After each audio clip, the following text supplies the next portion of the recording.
There is a strawberry in a supermarket in the depths of winter, grown on another continent, that looks as fresh as the day it was picked. And there is a vaccine that can protect you from a disease it has never met. Both of these ordinary miracles depend on the exact same invisible system, and if that system fails for even a few hours, both are quietly ruined. By the end, you will never look at either of them the same way again. Start with the enemy, time, and warmth. The moment a strawberry is picked or a vaccine is made, it begins to die. Warmth speeds up the chemistry of decay and the growth of the microbes that spoil food and destroy medicine. Cold slows all of that down dramatically. Chill something enough and you can pause its decay, buying days or weeks where you had only hours. So humanity built a system to keep certain things cold without a single break across the entire journey from where they are made to where they are used. It is called the cold chain. And the crucial word is chain because it is only ever as strong as its weakest link. The cold must be unbroken from the farm or the factory through trucks and ships and warehouses and shelves all the way into your hands. Follow a single vaccine.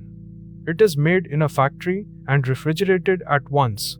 It rides in a cold truck to an airport, in a temperature-controlled container on a plane, into a cold warehouse, into another cold van, into a clinic's fridge, and finally into your arm, and at no point in that entire journey, across thousands of miles, is it ever allowed to warm past a few degrees. One lapse, one warm afternoon on a loading dock, and the whole vial may be silently, invisibly worthless. And that is the quietly terrifying part. A vaccine that has been spoiled by warmth does not look spoiled. A medicine ruined by a broken cold chain can appear perfect, be injected, and simply not work, with no one ever knowing why.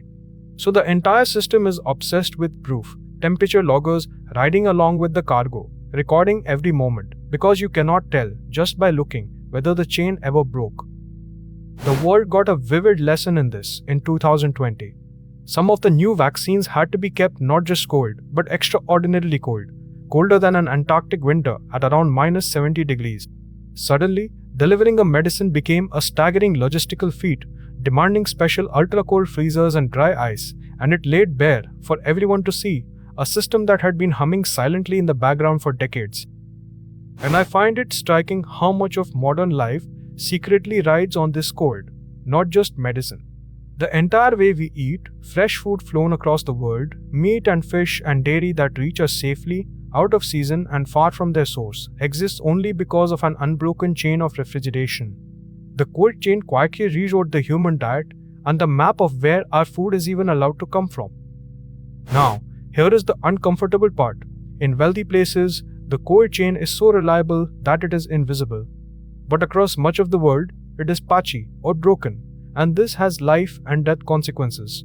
Vast quantities of food spoil before they can ever be eaten, and, more tragically, vaccines are lost or rendered useless before they reach the children who need them. A broken cold chain is one of the quiet reasons that preventable diseases still kill. The gap between who has reliable cold and who does not is a gap in survival itself. Sit with the scale of it. An enormous share of all the food the world produces is lost, much of it for want of adequate refrigeration along the way. And every day, a silent, planet-spanning fleet of cold trucks and cold ships and cold rooms is running, consuming huge amounts of energy purely to hold back warmth. We have wrapped a significant part of the world in a permanent, invisible layer of cold. Which is the strange truth behind the strawberry and the vaccine alike.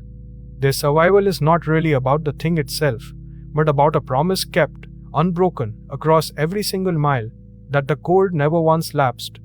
We think of freshness and of a medicine working as properties of the object.